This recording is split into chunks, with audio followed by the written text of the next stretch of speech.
सोलापूरमधील बोरामणी नाका आता मृत्यूचा चौक बनतोय। मागील 4 महिन्यात 7 जणांचा मृत्यू झाल्यानं सोलापूरकर संतप्त झालेत। सोलापूर शहरातून होणाऱ्या जड वाहतुकीमुळे अपघातांचं हे सत्र बघायला मिळत आहे। जड वाहतूक बंद असताना सुद्धा अपघाताचं प्रमाण घटलं होतं, मात्र पुन्हा एकदा जड वाहतूक सुरू झाल्यामुळे अपघाताचं प्रमाण वाढलंय। 10 वर्षांपूर्वी संबंधित चौकातून उड्डाणपूल मंजूर करण्यात आला, मात्र प्रशासकीय अनास्थेमुळे हा उड्डाणपूल अद्यापही पूर्ण होऊ शकला नाही।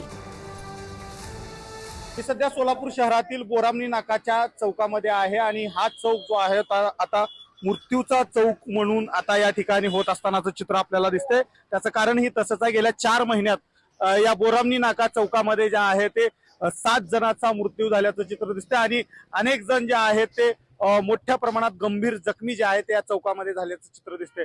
मोठ्या प्रमाणात या ठिकाणातून हैदराबाद वरून येणारी जड वाहतूक असेल, त्याचबरोबर पुण्यावरून येणारी जड वाहतूक असेल, ती शहरामध्ये दुपारच्या सत्रामध्ये येत असल्यानं इथले कामगार असतील, शहरातील नागरिक असतील, त्यांना आपला जीव जो आहे या ठिकाणी गमावल्याचं चित्र दिसलं। कारण मोठ्या प्रमाणात या ठिकाणी वाहतूक जी आहे ती मोठ्या प्रमाणात होत असते आणि जड वाहतूक जी आहे ती मोठ्या प्रमाणात आल्यानं या ठिकाणी जागीच जे आहे ते नागरिकांचा 4 महिन्यात 7 जणांचा मृत्यू झालेला आपण पाहू शकताय।